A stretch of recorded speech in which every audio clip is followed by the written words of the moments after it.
ilahi ta'ala Bisyarat Rasulullah Bisyarat Al-Quran Rahmat Muhammad Rasulullah Wa alihi Subhanahu Rahmati Sayyidul Ma'alif Kitab Syekh Abi Rais bin Abilas Nasir bin Muhammad bin Ibrahim As-Samarqandi Syaikhul Fatihah. A'udzu billahi minasyaitonir rajim. Bismillahirrahmanirrahim. Alhamdulillahirabbil alamin. Arrahmanir rahim. Maliki yaumiddin. Iyyaka na'budu wa iyyaka nasta'in. Ihdinas siratal mustaqim. Siratal ladzina an'amta 'alaihim ghairil maghdubi 'alaihim waladdallin. Alhamdulillah wa syukurillah ala kulli ni'matillah. Wassalatu wassalamu ala Rasulillah la haula wala quwwata illa billah. Amma ba'd. Ibu-ibu, bapak-bapak, jamaah Masjid An-Nur kang hormati, hadirin hadirat rahimakumullah.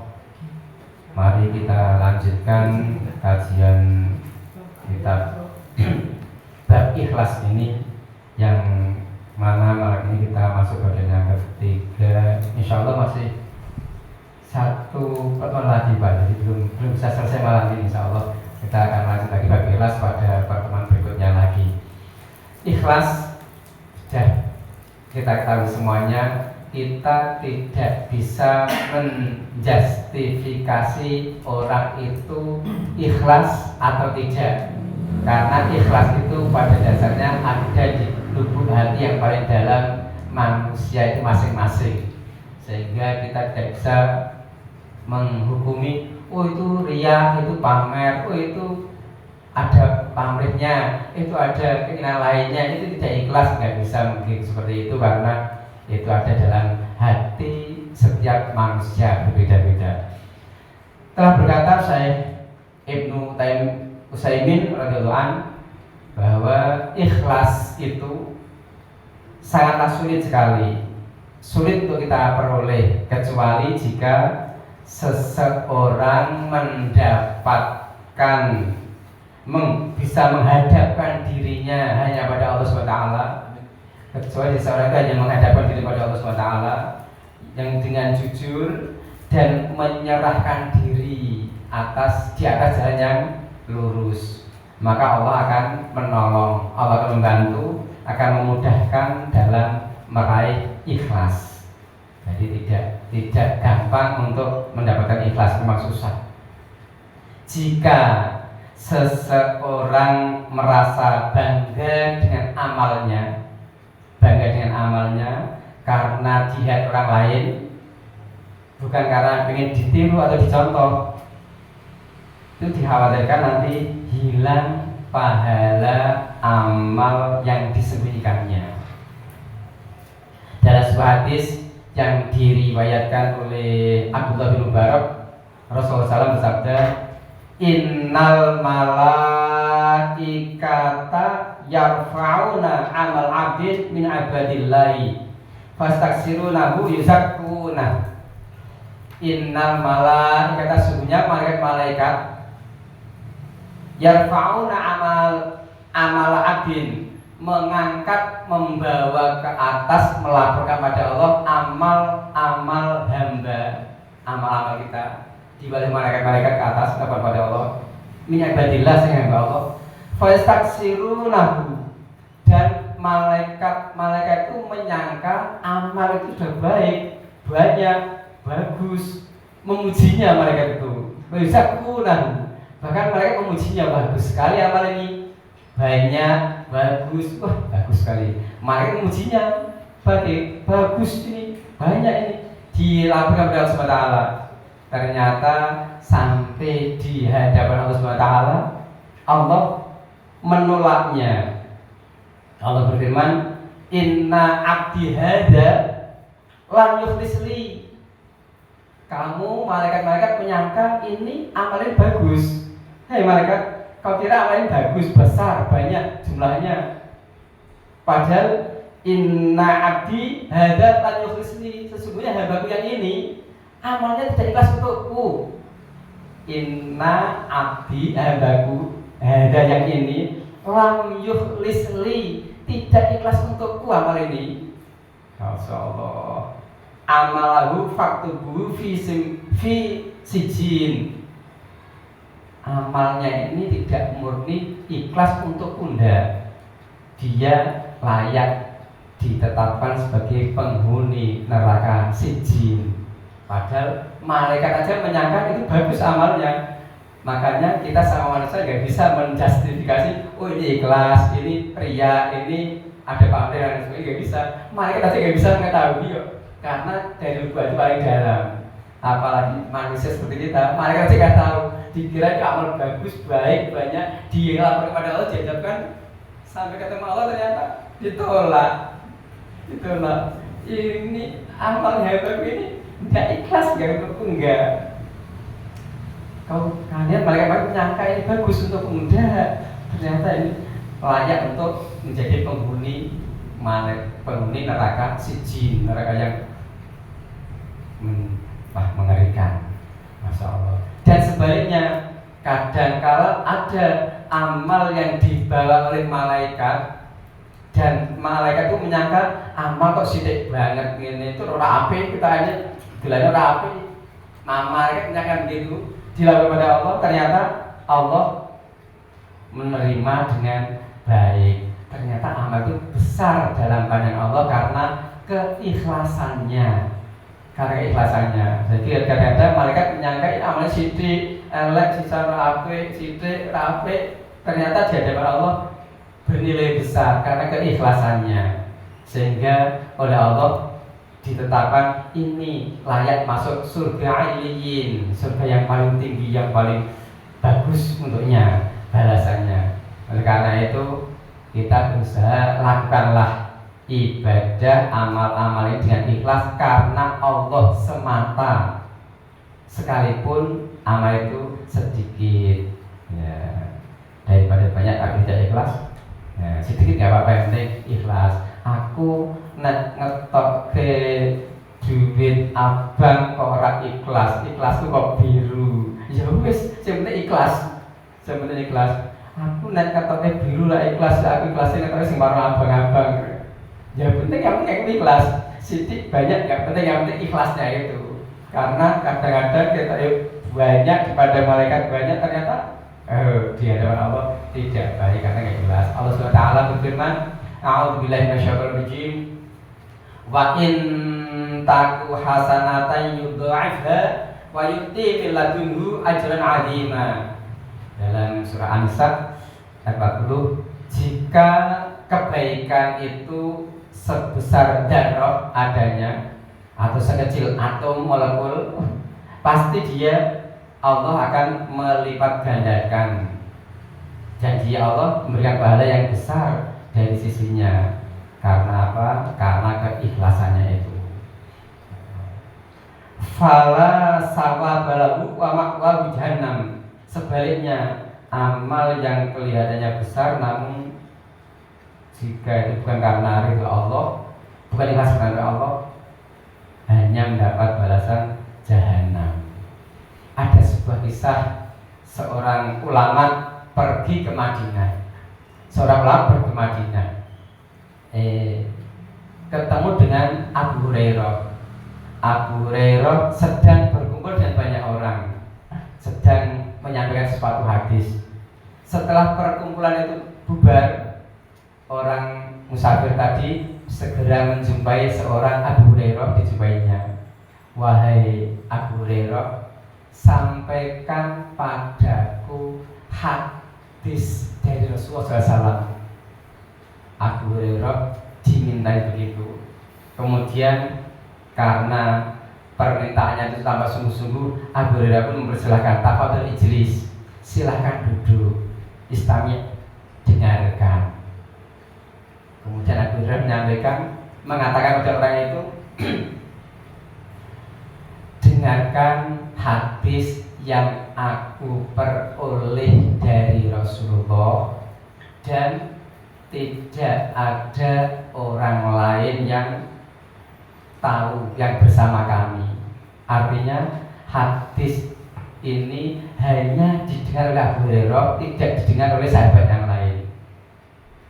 Baru mengatakan begitu, Abu Hurairah tarik nafas panjang, terus pingsan.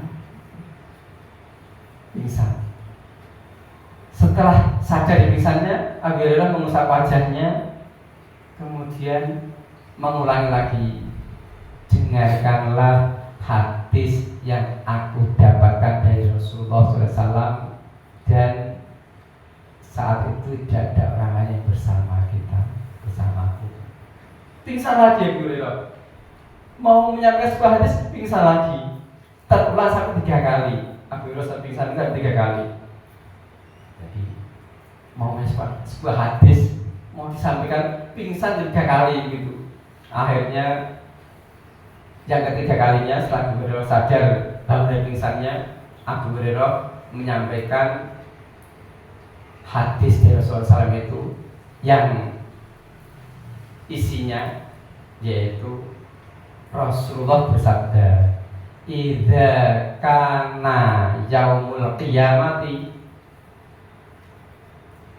yuqdo," ketika saat tiba hari kiamat, hari kiamat datang, Allah memutus semua urusan makhluknya, dihentikan semua urusan makhluknya.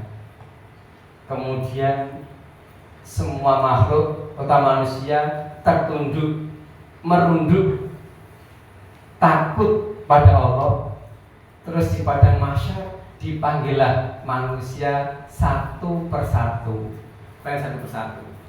Yang dipanggil duluan pertama adalah seorang yang qori, pembaca Quran. Dipanggil qori, yang rajin baca Quran paling duluan. Qori dipanggil, ditanya oleh Allah Subhanahu wa taala, "U'allimka ma anzalta ala rasuli?" Setelah dipanggil Rasulullah, Allah ditanya, "Wa'alimka ma'anzaltu ala rasuli?"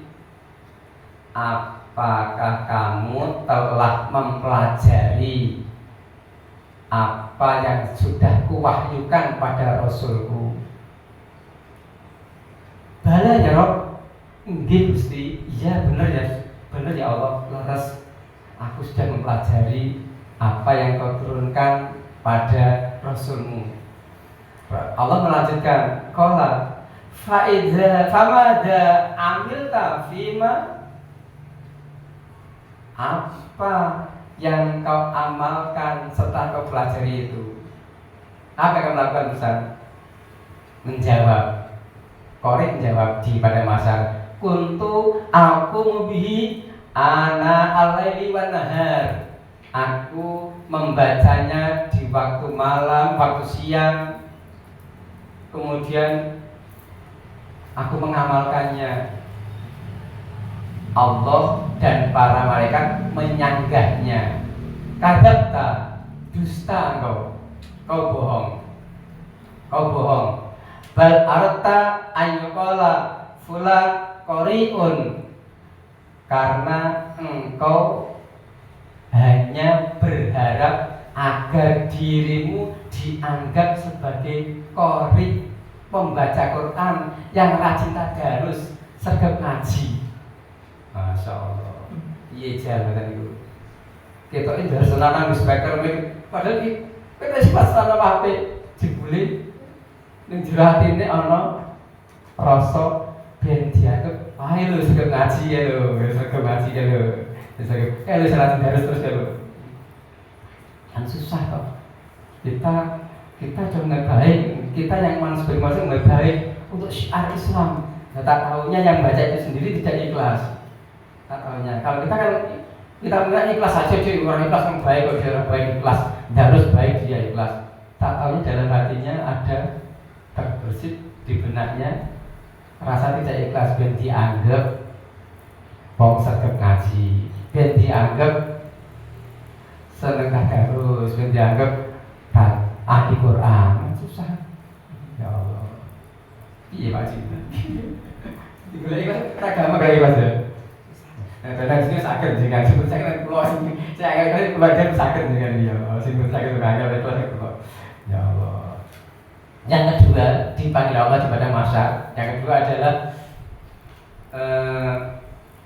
hartawan, wong sugih. Kemudian ditanya oleh Allah SWT, Mada amin Fatimah. Hei, wong sugih, harta yang kuberikan padamu, kau buat untuk apa saja? Mada amin Fatimah, ada itu apa yang kau lakukan dari sesuatu yang aku berikan padamu, dari harta yang aku berikan padamu, apa yang kau lakukan? Bondo dunya sing tak wenehke awakmu kuwi nggowo. Jawabnya orang kaya, asilu birrohim wattasodak, ku belanjakan untuk menyambung silaturahim dan untuk sedekah ya Allah. Harta benda yang telah diberikan Allah untuk apa? Ku pakai untuk silaturahim dan untuk memperbanyak sedekah. Ternyata malaikat dan Allah juga menyanggahnya, kadzabta, dusta kamu, bohong kamu. Ya Allah, apa kita tahu kayak gitu? Nggak tahu lah kita. Sebagai manusia itu sama manusia. Oke, wongnya semua sugih, sergap ngamal sedekah, sergap silaturahim. Silaturahim mesti gowo-gowo, warna-warna, betul-betul seneng jajak di koncone, seneng traktir. Wah, apik gitu. Kan senang, kita kan baik-baik saja, menyangka baik-baik saja. Bahkan malaikat itu nggak tahu kalau ternyata setelah di padang mahsyar ada malaikat yang mengiringi Allah dalam pertanyaannya, kadzab, dusta kamu bohong, karena kamu hanya ingin dikatakan sebagai orang dermawan agar kamu waktu di dunia tidak disebut orang pelit, supaya kamu tidak dianggap orang bakhil, kikir, biar kamu dianggap orang yang lomo, baik hati. Dan itu sudah kau peroleh di dunia dulu. Di dunia sudah kau peroleh itu. Maka sekarang kau nggak layak mendapat pahalanya. Na'udzubillah min dzalik, ya Allah. Ikhlas menurut itu. Gambil Pak, ikhlas ini. Susah. Jadi kan sambil sakit. Kalau seperti sakit silakan susah loh. Susah mengikhlas ya Allah. Yang ketiga yang dipanggil Allah SWT di pada masa yang ketiga adalah orang yang mati syahid fi sabilillah, yang berjuang jalan Allah kemudian mati syahid.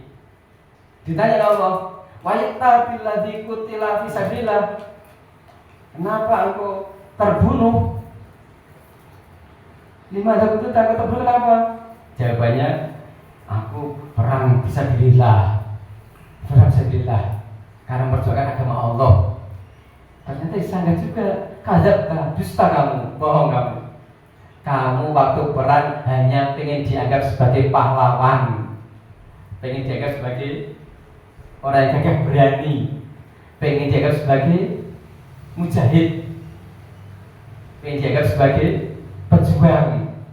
Dan itu sudah mendapatkan di dunia. Orang-orang sudah menganggapnya sebagai pahlawan, pejuang, mujahid, dan mendapatkan di dunia. Maka sekarang tidak layak mendapatkannya.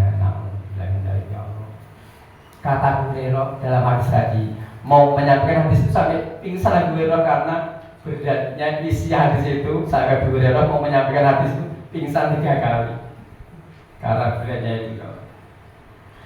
Lalu kata Abu Hurairah, cuma dorba Rasulullah SAW, kemudian Rasulullah menepuk biyadi alat batin, menepuk dengan tangan Rasulullah pada lutut Abu Hurairah, ditepuk lutut Rasulullah lagi. Lutut Abu Hurairah ditepuk oleh Rasulullah SAW. Kemudian Rasulullah bersabda, ya Abu Hurairah, wahai Abu Hurairah, ulaika salah satu awal khalqillahi ta'ala tus'alu bihimun nar yaumil qiyamah. Mereka itulah 3 orang tadi yang akan pertama menjadi bahan bakarnya api neraka. Iya jal, awet di kelas nopo di KWD ini. Buat masih piring ini. Kori, pejuang sabilillah, dermawan. Lah kok tempat bahan bakar pertama api neraka. Awet di nopo ini.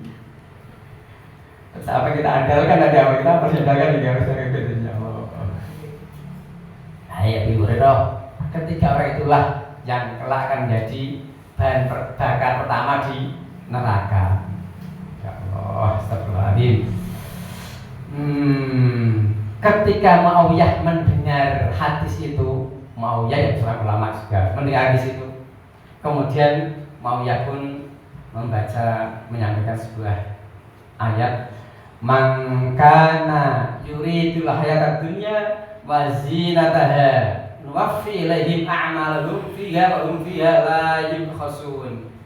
Barang siapa yang tujuan amalnya hanya menghendaki kesenangan dan keindahan dunia, pasti kami, Allah maksudnya, sempurnakan balasannya di dunia, sedikit pun tidak dikurangi oleh Allah SWT, tidak dikurangi. Jadi siapa yang ingin dapat balasan di dunia, pasti Allah memberikan balasan di dunia, tidak ada yang dikurangi, enggak. Tapi di akhirat jangan harap. Ini surah Hud ayat ke-15. Jadi Allah SWT pasti membalas amal sesuai dengan niat yang ada dalam lubuk hati yang paling dalam. Hanya Allah yang tahu. Sampai malaikat pun tidak tahu isi hati yang paling dalam. Malaikat menyangka baik, ternyata di sisi Allah buruk. Malaikat menyangka buruk, ternyata di sisi Allah baik. Bernilai besar karena keikhlasannya. Ulaika alladzina laysa lahum fil akhirati illan nar. Itulah orang-orang yang tidak ada balasan di akhirat kecuali neraka. Lenyaplah semua amalnya dan sia-sia pekerjaannya. Wa habita ma sana'u fiha wa badlun ma kanu ya'malun. Lenyap semua amal usahanya, sia-sia kerjaannya. Amal sia-sia semuanya. Surat Hud ayat 16. Alam nu'ajjil laka thawadak alam nusawwib laka bil majalis. Kata Abdullah bin Hanif yang tadi, Allah berfirman kepada manusia di kiamat nanti, ketika mereka menanyakan balasan amalnya. Pas dina kiamat kumpul ning padang mahsyar ana wong sing takon ganjarane. Terus takon. Allah menjawab, alam ajil laka sawabak, apakah kamu belum menerima pahalanya dulu? Ning dunya belum kamu terima pahalanya. Kok saiki njaluk ganjaran? Kok ning dunya belum tak kaya ganjaran biyen? Alam nuasyak laka fil majalis, apakah kamu belum saya lapangkan kedudukanmu dulu, pengaruhmu dulu di dunia? Sudah kok tak beri kedudukan di waktu dunia karena kamu hendaki kedudukan, pengaruh. Kok sekarang ada ganjarannya? Allah masih gitu. Alam takunil mura'as fi dinika fi dunyaka. Alam takunil mura'asa fi dinika fi dunyaka. Apakah kamu belum menerima jabatan pemimpin waktu dunia? Belum kau peroleh? Sudah kan? Waktu dunia kamu menjadi pemimpin, menjadi pejabat, punya kedudukan, sudah tak kasih kan? Allah kayak gitu, ya Allah. Alam nurohis ra'yaka wa syira'ak. Apakah kamu di dunia dulu belum mendapatkan kemurahan, dispensasi, keringanan dalam usahamu, dalam proyekmu, dalam bisnismu kita kasih kemurahan, kemudahan? Sudah kan? Alam takun mislah hadi wasbahahu. Apakah belum kau raih apa-apa yang kau hendaki waktu di dunia? Sudah kan diraih, sudah tak berikan di dunia. Kok sekarang di akhirat tak ganjaran? Lah, dikit Allah SWT. Kayak apa nalongsor ini akhirat sore pada masa ketika minta pahala ternyata dikit Allah SWT dijawab, ditanya ulang, dibalik Allah seperti itu, ya Allah. Ikhlas. Para ulama ada yang mendefinisikan agak beda sedikit, seperti yang kemarin pernah tak bacakan. Ikhlasu qala al-mukhlisu alladzi yaktumul hasanat kama yaktumus sayyi'at. Ikhlas, orang ikhlas itu orang yang menyembunyikan kebaikannya seperti dia menyembunyikan keburukannya. yang baik diumpetke kaya ngumpetke sing elek-elek. Jadi sing elek ngumpetke aib, ngumpetke kebaikan seperti menyembunyikan aibnya dulu di dunia. Sebagian ulama mendefinisikan ikhlas seperti itu. Ikhlas tidak ingin seorang amalnya yang baik dilihat orang lain, pengennya disembunyikan. Setengah ulama lagi ada yang mendefinisikan Allah hibba mahmadatan nasi. Allah yaitu hibba mahmadatan nasi, tidak menghendaki pujian dari orang, ngerak pengen dialem wong, tidak ingin sanjung orang lain. Itu ikhlas. Kapan kita bisa mengetahui seorang itu ikhlas? Kapan, gimana supaya kita bisa mengetahui bahwa orang itu adalah orang pilihan Allah yang benar-benar manusia khas yang khusus pilihan Allah? Gimana kita bisa tahu orang itu orang istimewa? Jawabannya ada 4 macam ciri-ciri orang yang istimewa, yang khas, yang termasuk pilihan Allah. 1, tarkur rohah, ketika orang itu telah berani meninggalkan istirahat. Maksudnya adalah meninggalkan kenikmatan duniawi. Kenikmatan dunia ditinggalkan, tapi kenikmatan dunia ini ngindel terus, ngatur terus. Jodoh tapi kan nggak ingin ku cari, itu bukan yang ku cari. Dia ngindel kami diri, aku nggak ingin cari itu, ngatur ke diri. Orang yang sudah berani meninggalkan kenikmatan duniawi. Ketok di pandang mata kita sepertinya itu orangnya kaya raya, punya segalanya, tapi ternyata kayaknya itu tidak dia kehendaki, sudah gak dia inginkan lah, ngikut karpe dewi. Kalau rasa seperti itu, nek ilang, wis syukur alhamdulillah, seneng, orang gelo, tidak merasa gelo ketika kehilangan sesuatu kenikmatan dunia itu. Karena tidak mendaki lagi. Pak, mobilmu hilang nih. Apa iya? Iya tenang, alhamdulillah. Berarti aku sudah tidak menjaga titipan Allah lagi.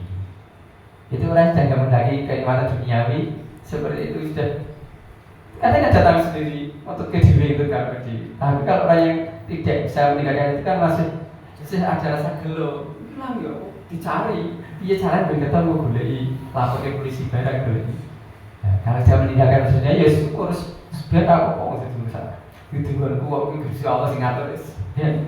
Itu yang berani meninggalkan kenikmatan duniawi. Yang kedua, wa'ata minal maujud, memberi sesuatu yang ada padanya. Duwene duit, ya aku sisane duit lah. Aku duwene pakanan ya setake pakanan. Lah aku duwene tenaga ya wis tenaga lah. Ngewangi tenaga. Aku duwene nasihat ya udah tak kasih nasihat aja lah. Aku duwene mau ilmu ya tak kasih ilmu aja. Memberikan apa yang dia miliki. Aku ora duwe apa-apa. Masa ora duwe apa-apa Allah memberikan bekal sesuatu padamu ora duwe apa-apa, tenaga ora duwe. Nasihat ora duwe, ilmu ora duwe, duit ora duwe, apa-apa ora duwe. Rasulullah SAW pernah didatangi pengemis gara-gara Rasulullah ketuk pintu salam. Rasulullah mempersilahkan, tapi ternyata di rumah gak punya apa-apa. Rasulullah gak punya apa-apa, punyanya baju dikasihkan. Baju dikasih Rasulullah, ya Aisyah kasih apa yang ada itu yang punya apa? Punyanya baju dikasihkan. Ketika beristrikan Khadijah, ada pengemis datang mau minta sesuatu gak punya apa-apa. Rasulullah, apa punyamu?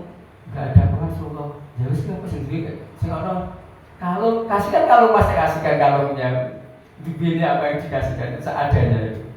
Tapi karena seperti itu Rasulullah, Allah memberikan pelajaran pada umatnya, pada hambanya. Allah memberikan pelajaran pada hambanya.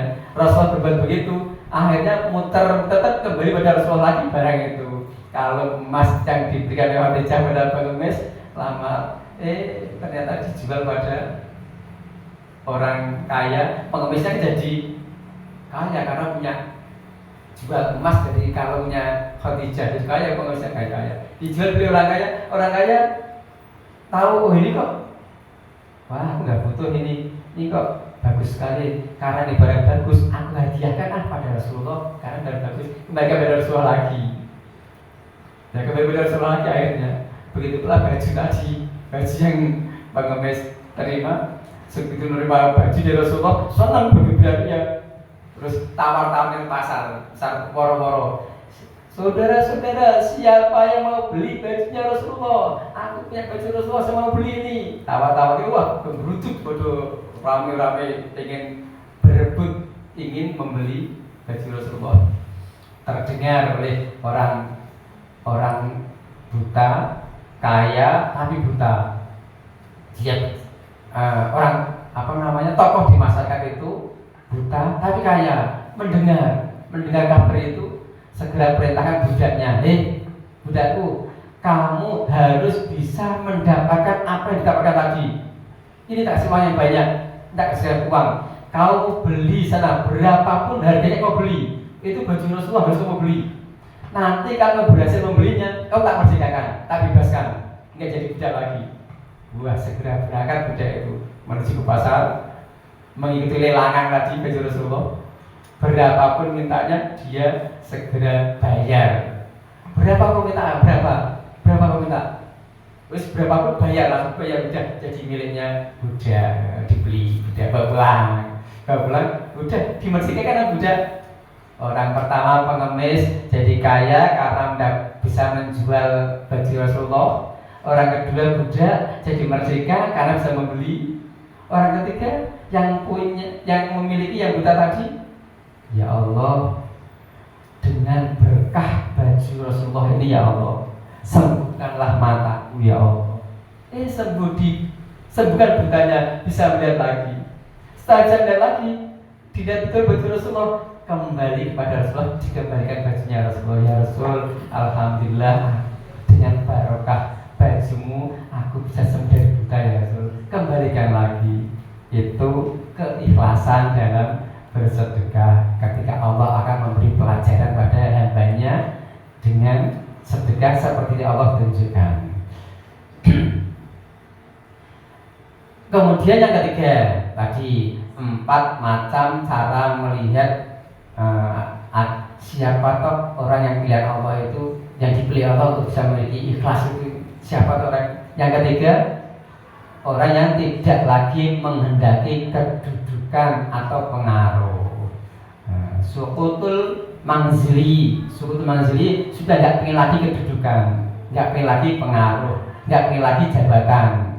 Kalau Khulafaur Rasyidin, Khalifah Abu Bakar, Khalifah Umar, Khalifah Utsman, Khalifah Ali, itu orang yang tidak pengen kedudukan, tidak pengen jabatan. Mirip dengan jabatan RT di kampung kita.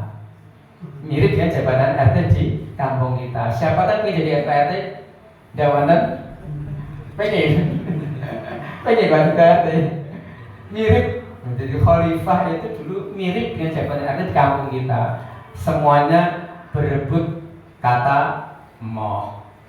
Semua pengen menolaknya, tapi karena dideklarasikan di DPR oleh sahabat-sahabat yang lain, kepaksa gelem mau. Itu khalifah Rasyidin, khalifah 4 itu seperti itu. Jadi tidak ingin kedudukan, tidak ingin jabatan. Nah setelahnya itu tidak tergolong khalifah Rasyidin, tapi termasuk dinasti.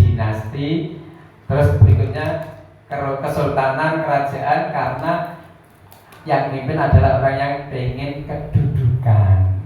Tidak seperti Khulafaur Rasyidin. Kalau Khulafaur Rasyidin kan nggak pengen kedudukan.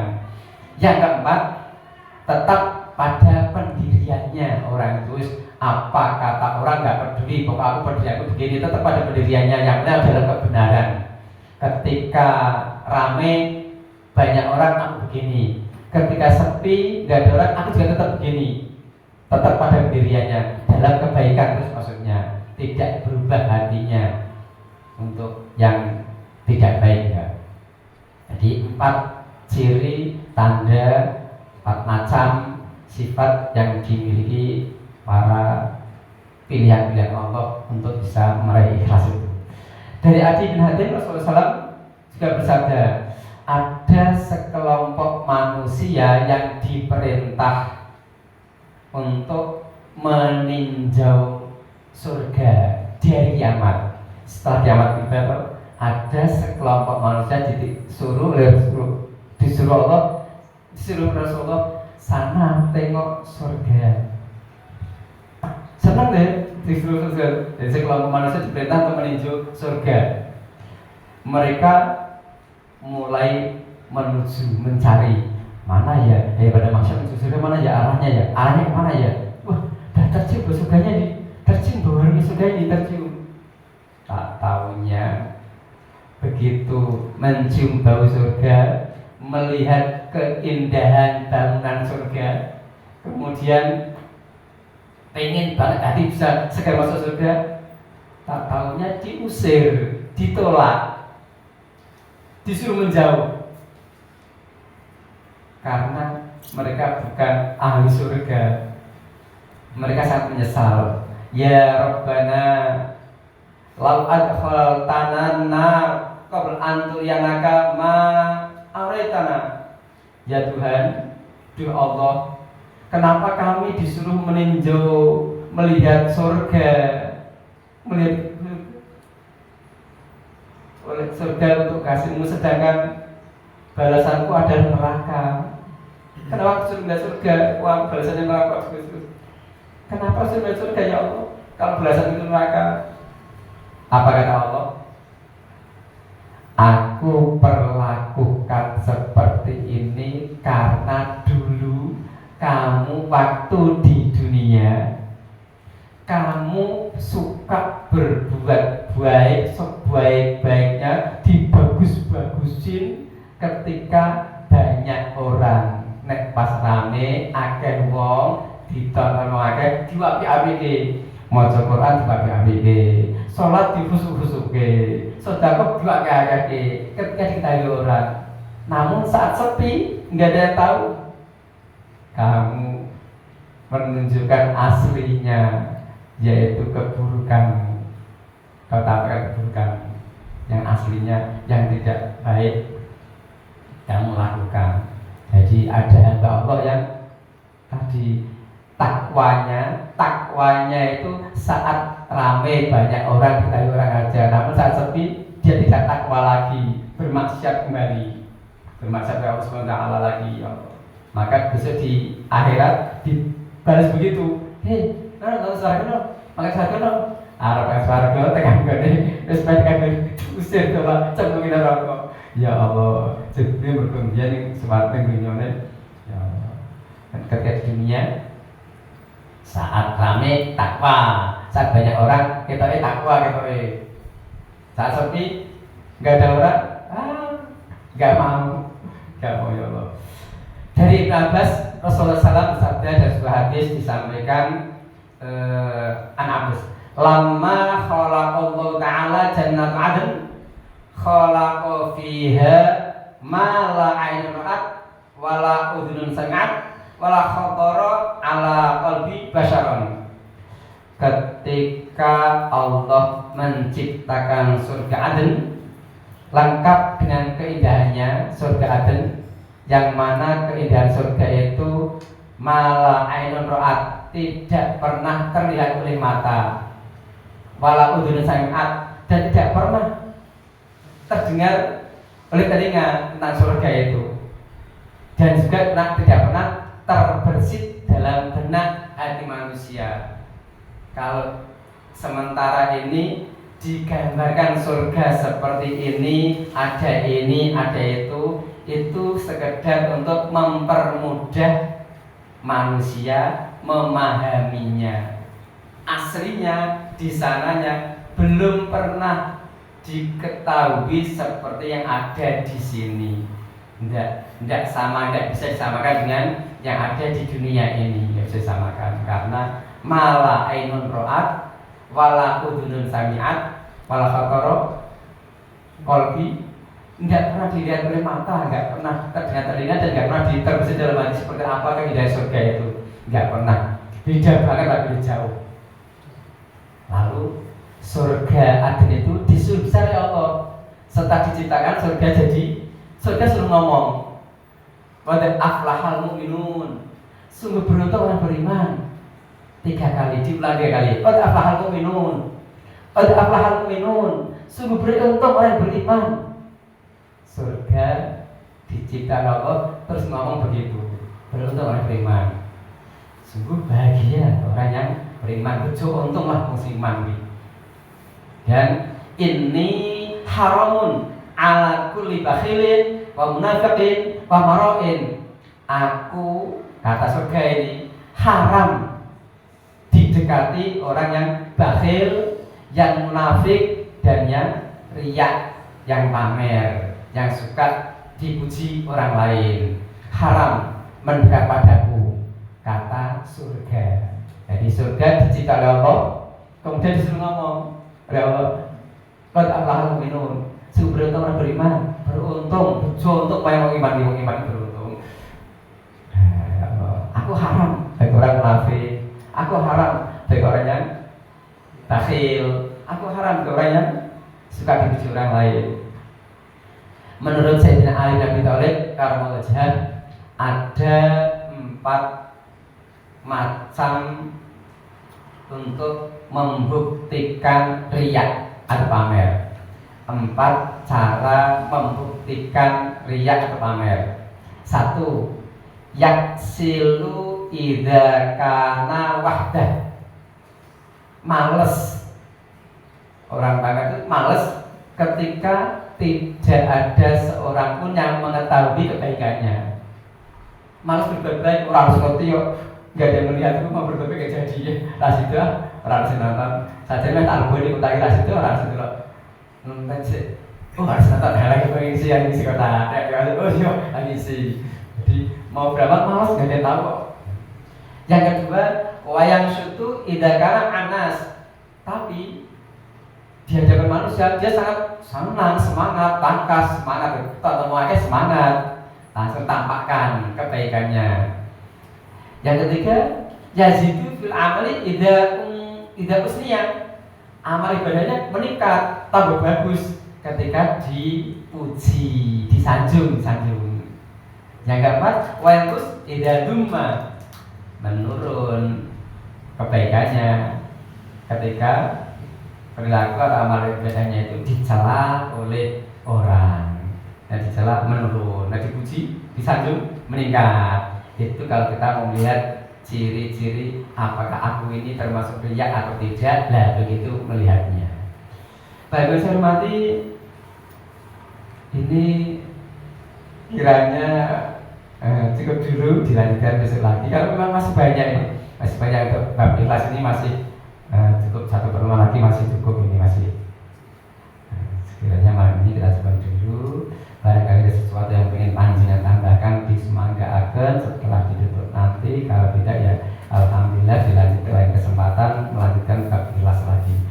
Mari kita akhiri dengan doa bersama-sama. Bismillahirrahmanirrahim. Wal 'asri innal insana lafi khusr illa alladziina aamanu wa 'amilus shalihati wa tawassaw bil haqqi wa tawassaw bis sabr.